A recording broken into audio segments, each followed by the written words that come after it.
जय श्री सीताराम मित्रों। श्रद्धालु सनातन बंधुओं, वंदनीय मातृशक्ति देवियों, वंदनीय गुरुजन, वंदनीय भारत माता के वीर सपूत, वंदनीय संपूर्ण देशवासियों,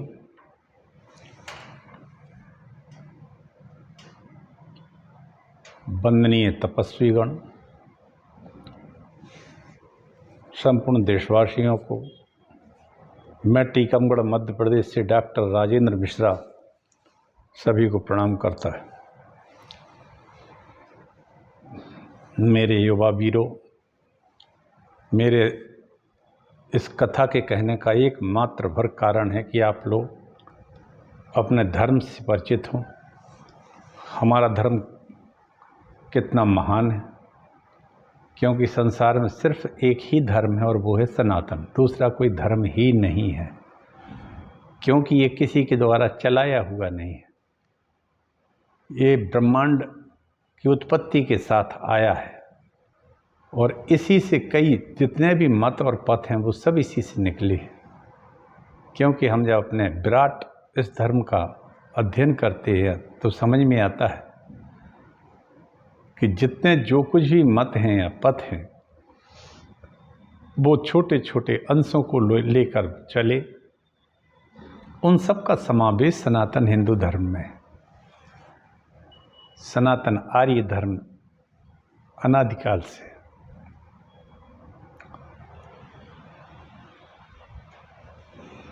भगवान की लीला यहाँ सगुण रूप में होती है। मित्रों, एक बात बता दूं मैं, इस संसार में जिसका नाम है वो सगुण ही होता है। देखियो रूप नाम आधीना, गोसाई जी लिखते हैं बालकांड में कि कोई भी रूप है तो वो नाम के अधीन होता है। मतलब कहने का है जिसका नाम है माने वो सस्वरूप है, उसका स्वरूप है, नहीं तो नाम नहीं होता। देखिए रूप नाम आधीना, नाम के अधीन ही एक रूप होता है। जैसे किसी का कोई नाम काल्पनिक रख देते हैं हमारे माता पिता, किसी का गजेंद्र रख देते हैं, किसी का वीर सिंह रख देते हैं, तो किसी का कुछ तो कोई का फतेह सिंह रख देते हैं। इसी तरह सब अपने माता पिता का नाम अपने अपने धर्मों के अनुसार बड़ा सोच समझ के रखते हैं, जो बड़ा अच्छा लगे। हैं सब काल्पनिक, कोई कल्पना में, वास्तव में कोई किसी का राम है, राम नारायण है, और राम जी का एक भी गुण नहीं है। लक्ष्मी प्रसाद है, मजदूरी करते हैं। गरीबदास है, अमीर हैं। कहने का आशय ये है कि काल्पनिक नाम है, लेकिन ये बात भी ध्यान रखिए आप, इन नामों के अगर जिसका भी नाम है तो इसका रूप जरूर है, नहीं तो बिना रूप के नाम नहीं होता है। क्योंकि रूप नाम के अधीन होता है हमेशा। देखिए रूप नाम आधीना, रूप ज्ञान नहीं नाम विहीना। और रूप का ज्ञान बिना नाम के नहीं हो सकता है, कोई लाभ नहीं होगा हमें। जिससे आप किसी को बुलाना हो, कुछ भी कहना हो, तो उसका नाम तो लेना ही पड़ेगा। जब नाम लोगे तो फिर एक उसका रूप होगा जिसका वो नाम रखता है। तो देखिए रूप नाम मेरे जाने, और उस रूप को अगर हमने बिना नाम के या बिना उस किसी जानकारी के जाना तो करतल गत न पड़ा ही पहचाने। तो करतल गत माने हाथ पर रखी हुई चीज़ को आप पहचान नहीं सकते हैं, चाहे वो हीरा हो चाहे पत्थर हो। आपको हीरा पत्थर ही लगेगा और फेंक देंगे। तो याद रखो इस बात का कि सनातन महान है। और हम ये 18 पुराणों में से 12वें क्रम पर आता है वराह पुराण की कथा मित्रों कह रहे हैं। लीला भगवान की अच्छी अच्छी, भगवान अवतार लेते हैं। वो तो तेज स्वरूप है, ब्रह्म जिसको कहते हैं, लेकिन अवतार अपने अंशों में लेकर अपने भक्तों को बड़ी बड़ी लीलाएं दिखाकर आनंदित करते रहते हैं। ऐसे भगवान के कई अवतार होते जाते हैं। उन अवतारों को हम गुणगान करके इस भाव सागर से पार होते रहते हैं। भगवान ने कृष्ण रूप में आके ब्रज में अवतार लिया। ब्रजवासी कृष्ण को बड़ा प्यार करते थे, क्यों नहीं करे। एक तो भगवान का ही बाल रूप, ऊपर भगवान का वो बाल रूप इतना मनोरम, इतना लीला करने वाला, ऐसी लीलाएं कि उनने बचपन से ही पैदा होते ही पूतना को पी गए। जब तो वो बिल्कुल बाल्यकाल में शिशु अवस्था में थे, कुछ ही दिन के भी नहीं हुए थे, वो पूतना उनको मारने आ जाती। भगवान ने उसका स्तनपान किया, वो स्तन को इतने जोर से पकड़ा कि वो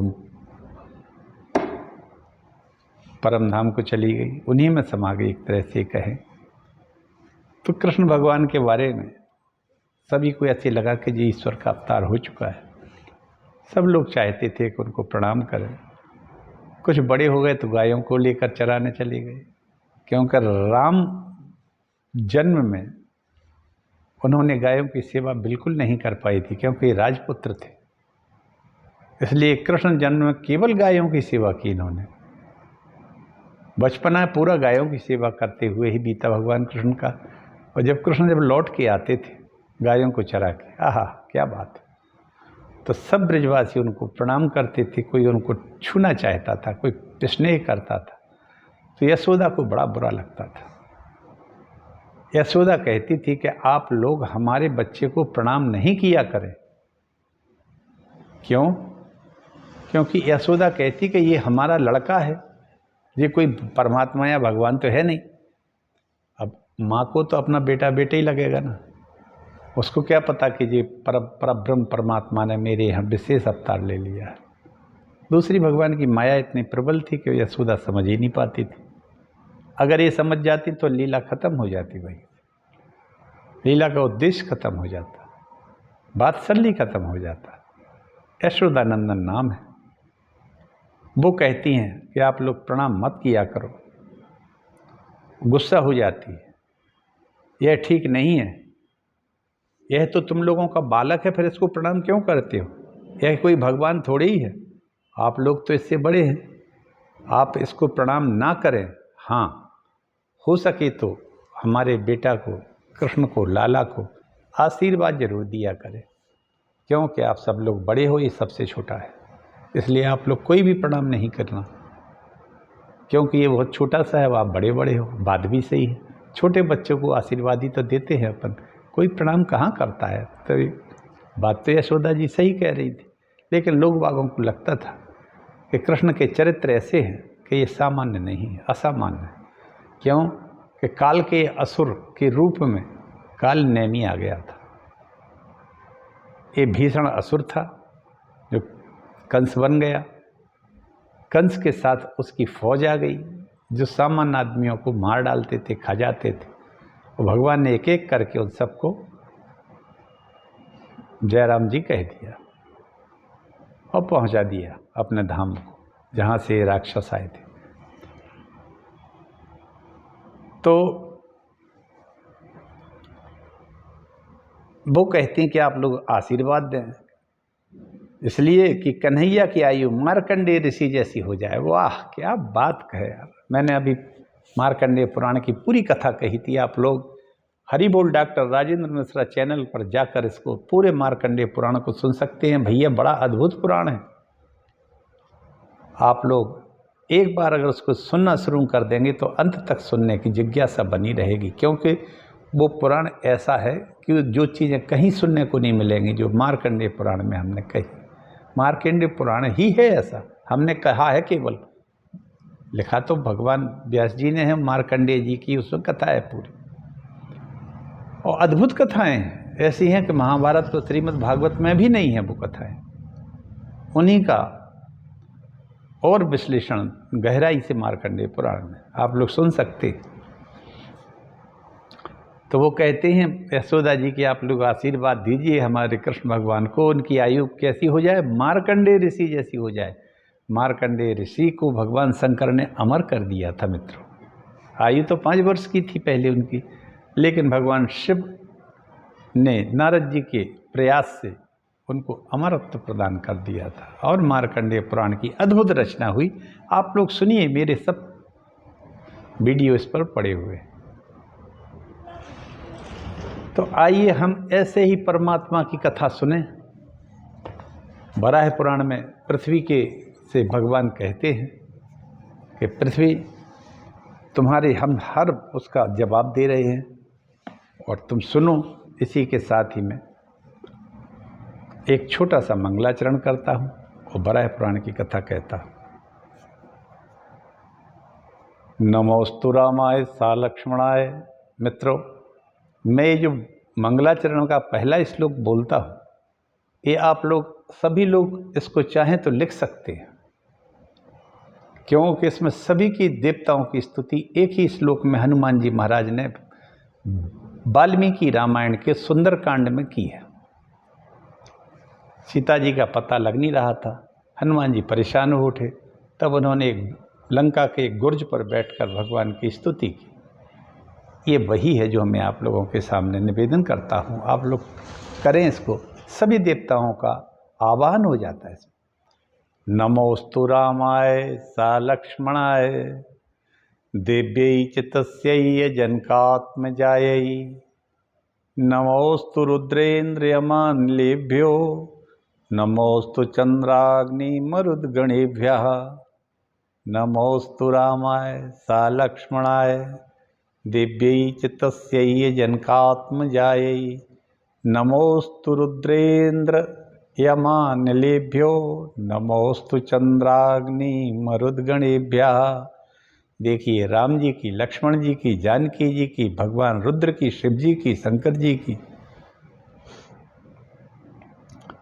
मरुदगणों की। नमोस्तु रामाय सा लक्ष्मणाय दिव्यै च तस्यै जनकात्मजायै नमोस्तु रुद्रेन्द्र, रुद्र की, इंद्र की, धर्मराज की, यमानिलेभ्यो नमोस्तु चंद्राग्नि, चंद्र की, अग्नि की, सूर्य की, मरुद की, मरुदगणों की, सभी की स्तुति की है। और इसी के साथ भगवान की कृपा होती है, विभीषण मिल जाते हैं और जानकी जी के यहाँ पता लगाने को, जानकी जी के पास तक पहुँचने में सफलता प्राप्त होती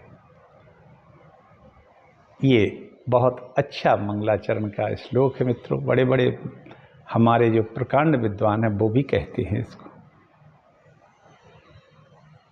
चलिए, अखंड मंडलाकारं व्याप्तमेन चराचरं तत्पदं दर्शितमेन तस्मै श्री गुरुवे नमः। ये गुरु जी की अपने अपने की वंदना है। गणेश जी की है, वक्रतुंड महाकाय सूर्यकोटि समप्रभा निर्विघ्नं कुरु मे देव सर्वकार्येषु सर्वदा। आहा, भवानी शंकरौ वंदे श्रद्धा विश्वास रूपिणौ याभ्यां विना न सिद्धा याभ्यां विना न पश्यन्ति सिद्धाः स्वान्ताः स्थमीश्वरम्। नारायणं नमस्कृत्य नरं चैव नरोत्तमं देवीं सरस्वतीं व्यासं ततो जयमुदीरयेत्। ओम नमो देव्यै महादेव्यै शिवायै सततं नमः। नमः प्रकृत्यै भद्रायै नीतः प्रणतः स्मताम्। तुलसीदास के पद कमल बारंबार मनाए गुण गावों श्री राम के हनुमत होई सहाय। भक्त भक्ति भगवंत गुरु चतुर नाम बपुए तिनके पद बंदन करो नासत विघ्न अनेक। अयोध्या मथुरा माया काशी कांची अवंतिका पुरी द्वारावती गेया सप्तैता मोक्षदायका।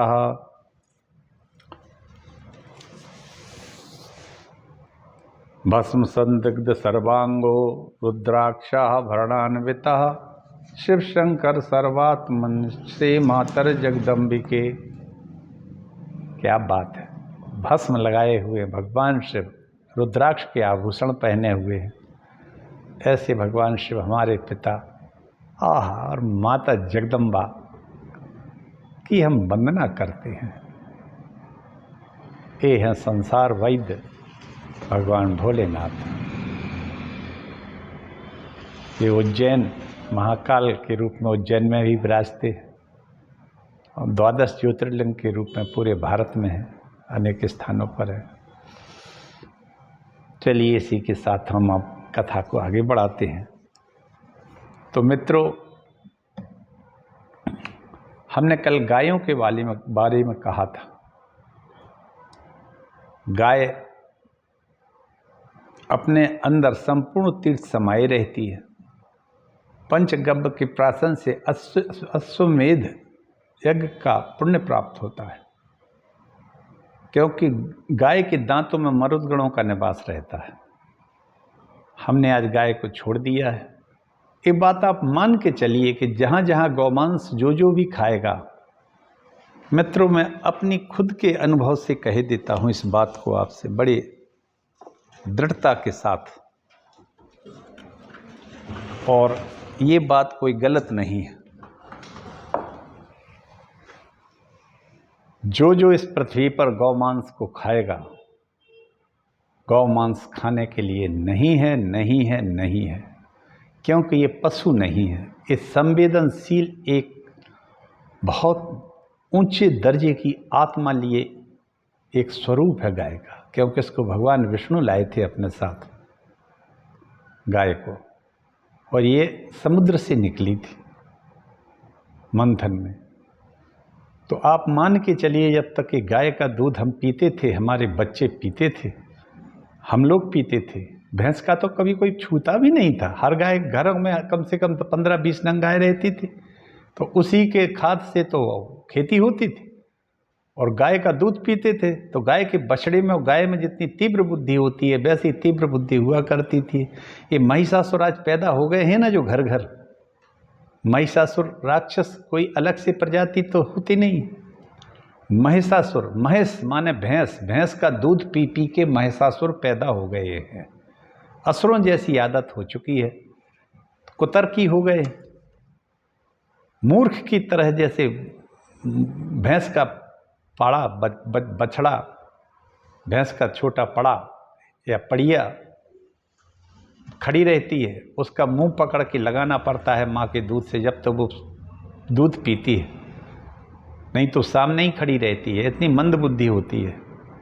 लेकिन बछड़े को 100 गायों में छोड़ दो आप, अपनी माँ के पास दौड़ता हुआ पहुँच जाएगा। ये है अंतर। अब एक मैं मेडिकल बात बता दूँ, गाय के दूध में कैरोटीन नाम का एक तत्व रहता है जो अमृत का काम करता है।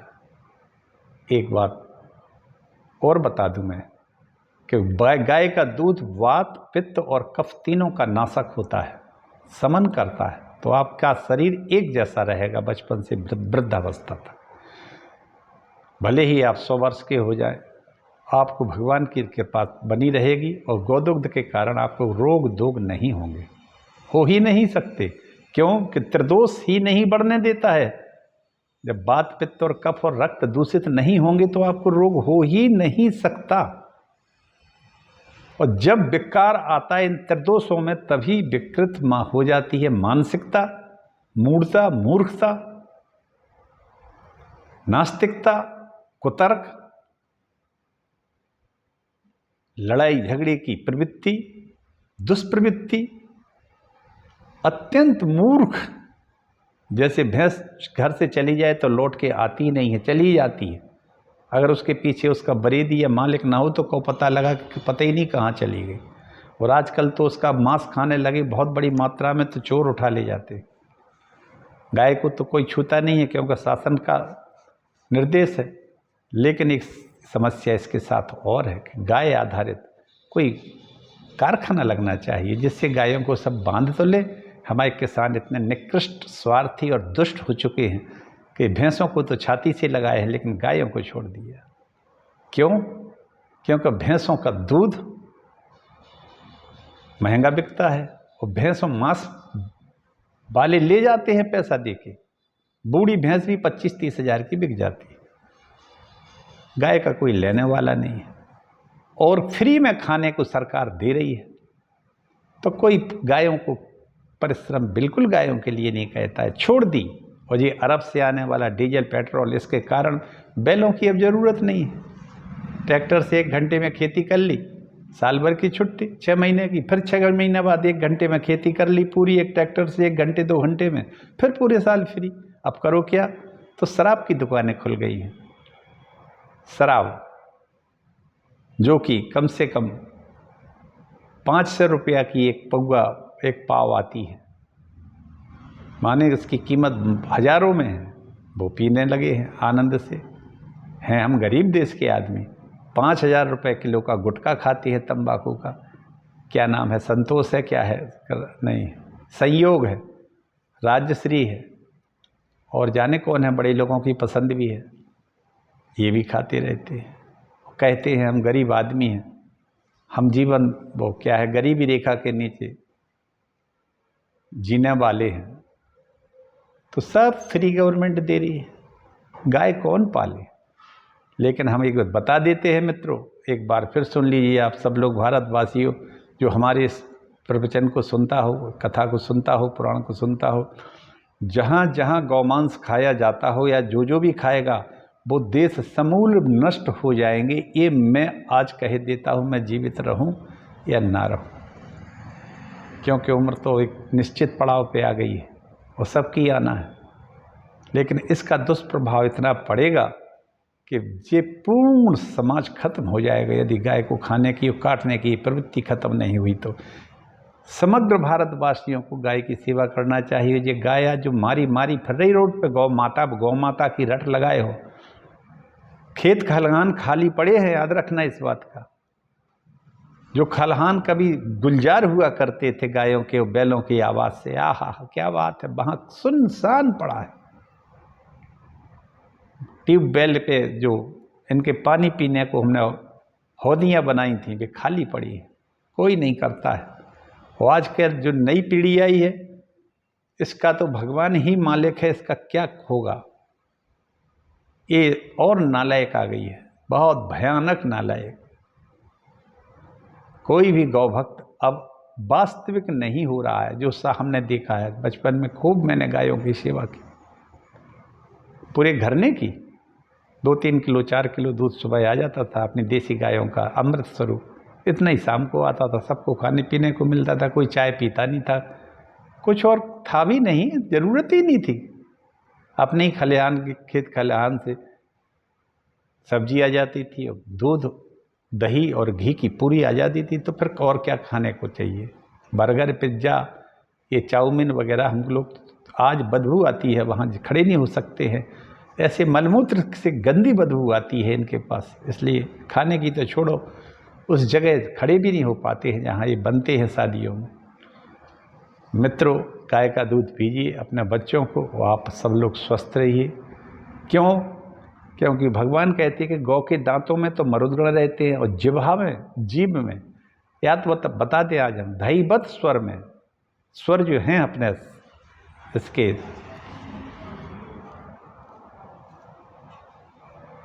संगीत के स्वर होते हैं, 7 स्वर।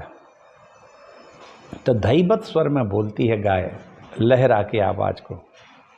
आप कभी ध्यान से सुनना, बारीकी से सुनना। जैसे कोयल की आवाज़ में एक उतार चढ़ाव, आरोह और अवरोह की ध्वनि आती है, ऐसे ही गाय की आवाज़ में आती है। धैवत स्वर में की विशेषता है। मैं आगे कभी होगा तो मैं बताऊंगा, नारद पुराण में इसका बड़ा वर्णन है मित्रों। तो गौ के दांतों में मरुदगण देवता रहते हैं, जीभ में सरस्वती रहती है, खुर के मध्य में गंधर्व रहते हैं, खुर के अग्रभाग में नागगण रहते हैं, सभी संधियों में साधगण रहते हैं, आंखों में चंद्र सूर्य और कंधे में मोर नक्षत्र, पूंछ में धर्म रहता है गाय के। वाह क्या बात है, पूंछ में। इसलिए पहले बच्चों की नज़र गाय की पूंछ पकड़कर उतारी जाती थी। कृष्ण भगवान की उतारते थे, गाँव में सब लोग अपने बच्चों की नज़र पूंछ पकड़ के ऐसे उतार देते थे। तो पूंछ में धर्म रहता है, अपान में अकल, अपान में अखिल तीर्थ रहते हैं, जहाँ से गोबर पास होता है, और योनि में गंगा नदी, अनेक द्वीपों से संपन्न चारों समुद्र रहते हैं गाय के गौमूत्र में। गाय का गौमूत्र लीवर के लिए बहुत लाभदायक होता है। इसकी डोज 20 ml है 1 गिलास पानी में, लेकिन वो बहुत साफ सफाई छान के लेना चाहिए। और रोएं जो हैं गाय के जो रोम होते हैं, इसमें संपूर्ण ऋषि महर्षियों का समुदाय रहता है मित्रों। और गोबर में लक्ष्मी, रोएं में समस्त देवतागण, इनके चर्म केशों में उत्तर दक्षिण दोनों अयन निवास करते हैं। इतना ही नहीं, स्थैर्य, धृति, कांति, पुष्टि, वृद्धि, स्मृति, मेधा, लज्जा, बपु, कीर्ति, विद्या, शांति, मति, संतति, ये सब गायों के पीछे चलती हैं। आहा हा, क्या बात है! इतनी चीजें गायों के साथ रहती हैं। क्या क्या? स्थैर्य, आज स्थैर्यता नहीं है, आज व्याकुलता है। धृति, बुद्धि, कांति, तेज, पुष्टि, वृद्धि, स्मृति, आहा, गाय का दूध पियोगे तो स्मृति तेज रहेगी, मेधा शक्ति तेज रहेगी, लज्जा, बपु, कीर्ति, विद्या मिलेगी, शांति मिलेगी, मति और संतति, आपको अच्छी श्रेष्ठ संतान प्राप्त हो जाएगी। ये सब गायों के पीछे चलती हैं, क्योंकि ये सब चीज़ें, और आज यही चीज़ें सब हट गई हैं आदमी के पीछे से, इसलिए आदमी एक नालायक किस्म का पशु हो चुका है। इसमें कोई संशय नहीं। जहाँ गायों का निवास रहता है वहाँ सारा जगत, प्रधान देवता, श्री, लक्ष्मी, ज्ञान, धर्म, ये सभी निवास करते हैं। वहाँ धर्म भी रहता है, चाहे कोई भी धर्म हो। धर्म सब एक ही धारणा पे रहते हैं। कोई धर्म ये नहीं कहता है कि झूठ बोलो, चोरी करो। सब में कहता है सत्य, अस्ते, अपरिग्रह, ब्रह्मचर्य, ये तो सभी धर्म कहते हैं। कौन कहता है कि बलात्कार करो? कौन कहता है कि चोरी करो? कौन कहता है कि धन को अपार मात्रा में इकट्ठा करो? कौन कहता है कि युद्ध करो अनावश्यक? तो वास्तविक जो अवधारणा है वो तो एक ही है। ये सब गायों में रहती है, लक्ष्मी रहती है। और लक्ष्मी तो सबको चाहिए, मानो या नहीं मानो, सगुण मानो, निर्गुण मानो, किसी भी देवता को, लेकिन लक्ष्मी तो सबको चाहिए, चाहे वो कोई भी धर्म हो। और ज्ञान भी चाहिए, नालायक ना हो। और धर्म भी सबको चाहिए। धार्मिक माने हर आदमी अंदर से धार्मिक तो होता ही है। हर एक चोर और डाकू भी अपने साथी ईमानदार चाहते हैं। वो भले ही चोरी करता हो, दुष्टता करता हो, लेकिन वो अपने साथी तो दुष्ट नहीं चाहता। वो कहता है हमारे साथी बड़ी ईमानदार हो। ये सबसे बड़ी विशेषता है। माने वो कहीं ना कहीं धार्मिक है उसके अंदर। ये सभी निवास करते हैं। इसलिए मित्रों, गायों को ना मारिए, ना भगाइए, भोजन दीजिए, और अपने अपने घर में एक एक गाय पालिए। और एक एक गाय को कम से कम भोजन तो दो यार। अपने अनंत कोटि वर्षों से गाय अपने बछड़ों के द्वारा खेती करा के तुम्हें सबको पाल रही थी। आज गायों को कोई नहीं पाल रहा है, मार रहे हैं डंडे, गौशालाओं में भेजते हैं, वहां मर रही हैं सड़ के। क्या कहें? इसको राष्ट्र पशु घोषित होना चाहिए। अब कहते हैं दान धर्म का महत्व। नचिकेता की कथा में कह रहा था, उसी में ये बातें आती हैं। नचिकेता ने आज ही कहा है अपने महर्षियों से कि एक महत्व की बात बतलाता हूँ। दिव्य गायें जो है ये दिव्य प्राणी हैं।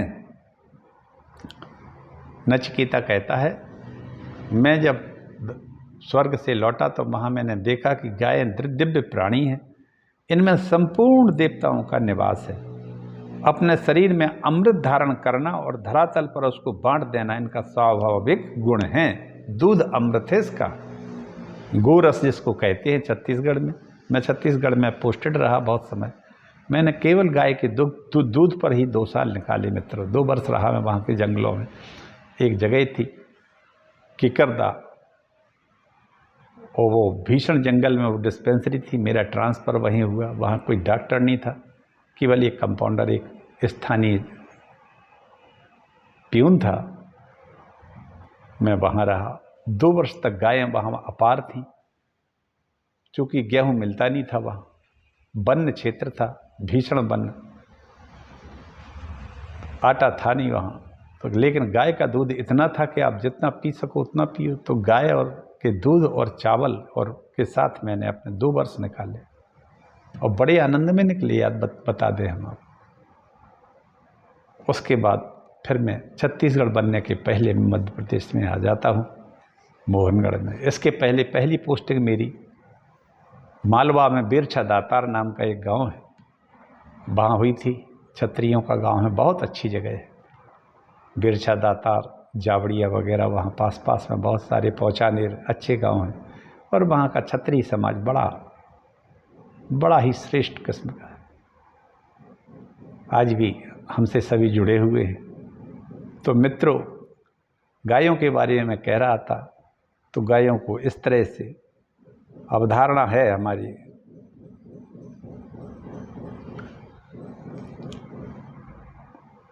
क्योंकि गाय के दूध से और दही से देवता, दूध से भगवान शंकर और घृत से अग्निदेव और खीर से ब्रह्मा जी बड़ा तृप्त होते हैं जब हम इनको देते हैं हवन के द्वारा। वाह क्या बात है। अब नचिकेता कहता है, ऋषियों, दान का महत्व, धर्म का महत्व सुनो। विप्रो, नारद जी यद्यपि परम सात्विक पुरुष है।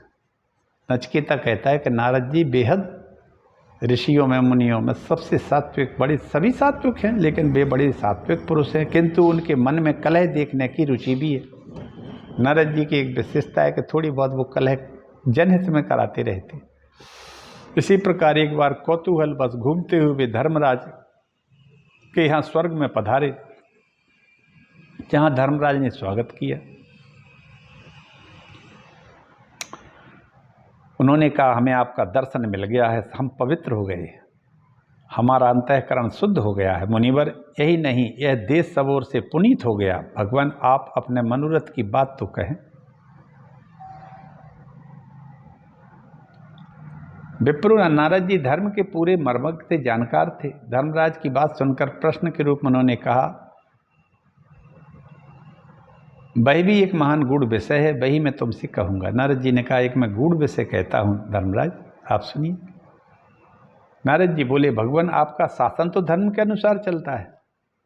मित्रों, इस शासन धर्म के अनुसार ही चलता है। इसमें किसी को राजा के द्वारा कष्ट नहीं होना चाहिए। खास तौर पर सत्पुरुषों को कभी कष्ट, सज्जनों को नहीं होना चाहिए। दुष्टों के लिए प्रचंड दंड होना चाहिए।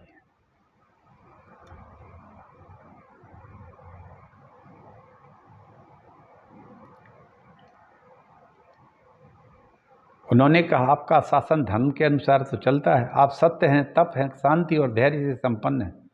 मेरे मन में एक महान संदेह उत्पन्न हो गया है कि उसे आप बताने की कृपा करें। सर्वोत्तम, मेरे संशय का विषय है कि प्राणी किस व्रत, नियम, दान, धर्म और तपस्या करने के प्रभाव से अमर हो सकता है, उसकी क्या विधि है, बताइए। नारद जी ने कह दिया। वाह क्या बात है, आप लोग ध्यान से सुनिए। नारद जी धर्मराज से कहते हैं कि आपको ये ऐसी विधि बताइए जिससे आदमी अमर हो जाए, मरे ही नहीं। ये रोज रोज का मरना, रोज रोज का जीना, ये समझ में नहीं आता है। तो कम से कम अमर हो जाए तो छुट्टी पाएँ इस लफड़े से, तो झंझट मिटे। ना मरना, ना फिर तेरे ही होना, ना कहीं जाना, ना फूल डलना, ना अस्थि संचय, ना कुछ। आप तो ऐसे उपाय बताइए आप। ये नारद जी का विषय धर्मराज से था। किस व्रत से, किस नियम से, किस दान से, किस धर्म से और किस तपस्या करने के प्रभाव से हम अमर हो सकते हैं, उसकी क्या विधि है, बताइए। बहुत से महात्मा तो संसार में अतुलनीय श्री, कीर्ति, महान फल और परम दुर्लभ सनातन पद तक को प्राप्त हो जाते हैं, लेकिन इसके विपरीत कुछ लोग जीवन भर क्लेश भोग कर मरने पर नरकों में आ जाते हैं। आप तत्वपूर्वक हमसे सभी विषय स्पष्ट करें। धर्मराज ने कहा, हे तपोधन, मैं विस्तार के साथ सब बातें बताता हूँ, आप उन्हें सुने। अधर्मियों के लिए नरक का निर्माण हुआ है।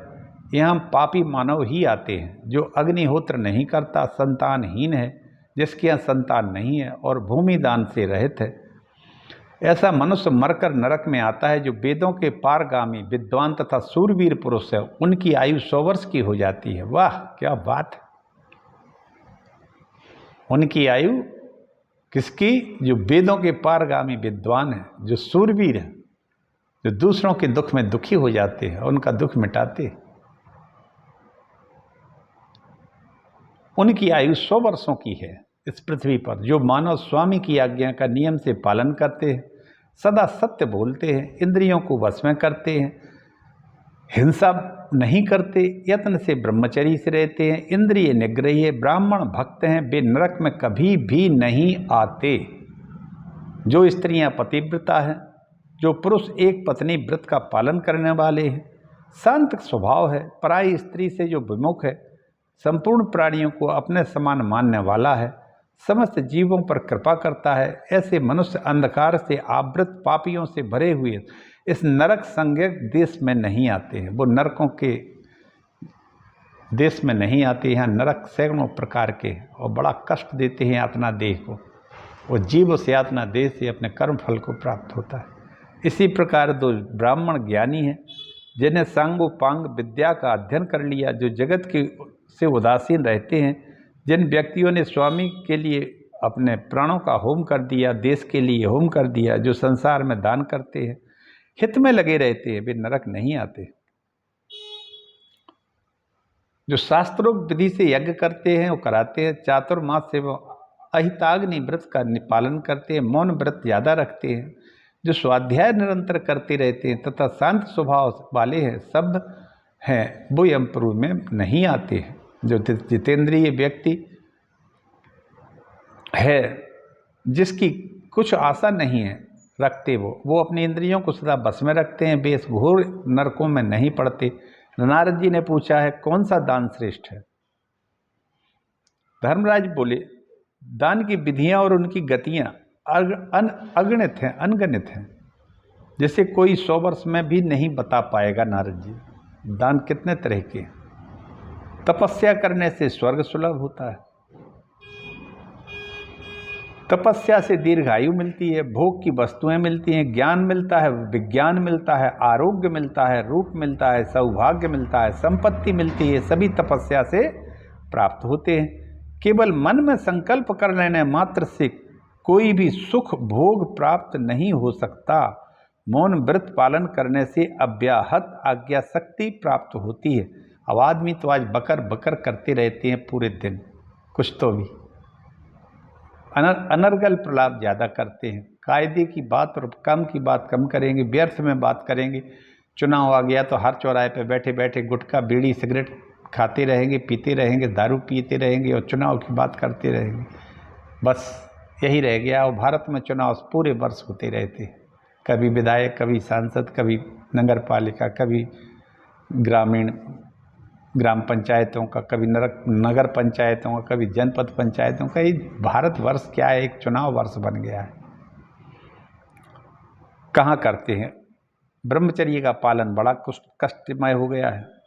अहिंसा के फलस्वरूप सुंदर रूप तथा दीक्षा ग्रहण करने से उत्तम कुल में जन्म मिलता है। मित्र, दीक्षा जरूर लेना चाहिए गुरु की।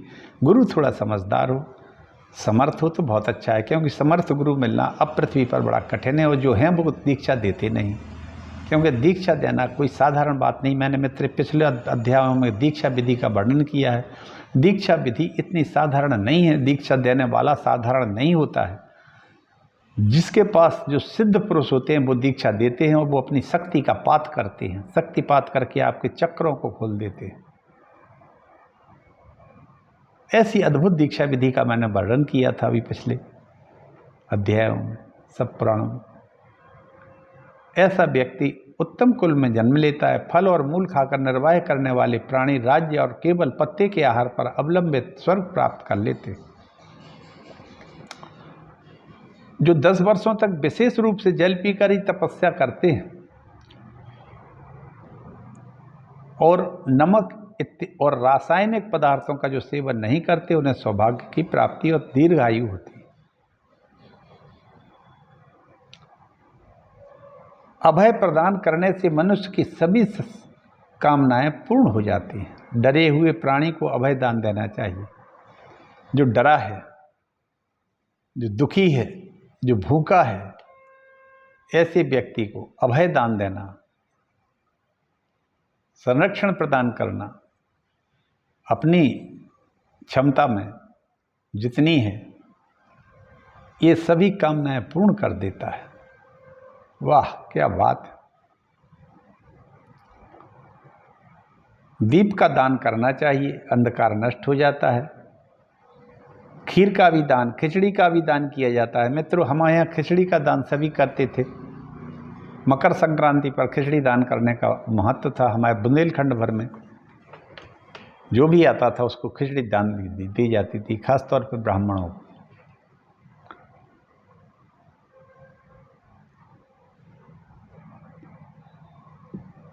अन्न और जल दोनों का दान भी किया जाता है, फलों का भी दान किया जाता है। ब्राह्मणों को अन्न और इत्यादि दान करना चाहिए। उन्हें जन्मांतर में बहुत से रत्न, हाथी, घोड़े इत्यादि मिलते हैं और गोल धूप प्रदान करने से मानव को भगवान श्री कृष्ण के गोलोक धाम में और वसुओं के लोक में रहने का सुअवसर प्राप्त होता है। वाह, क्या बात है! धूप जो भगवान को हम अर्पित करते हैं, अग्नि में देते हैं, इससे गोलोक धाम जाने का रास्ता खुल जाता है, जहाँ भगवान श्री कृष्ण विराजते हैं। और ये गोलोक धाम भगवान शंकर ने निर्मित किया था कृष्ण के लिए। इस तरह से अभयदान जब हम दे देते हैं किसी गरीब को, या हम किसी का काम ये कर देते हैं, तो इससे बड़ा फिर कोई धर्म नहीं है। आप समझ लीजिए कि अमर ही हो गए एक तरह से। इस तरह से बड़ी व्याख्या है दान की। कई हर चीज, हर दान का महत्व में तो बहुत बड़ा अध्याय है। और आज मैं इसी दान से संबंधित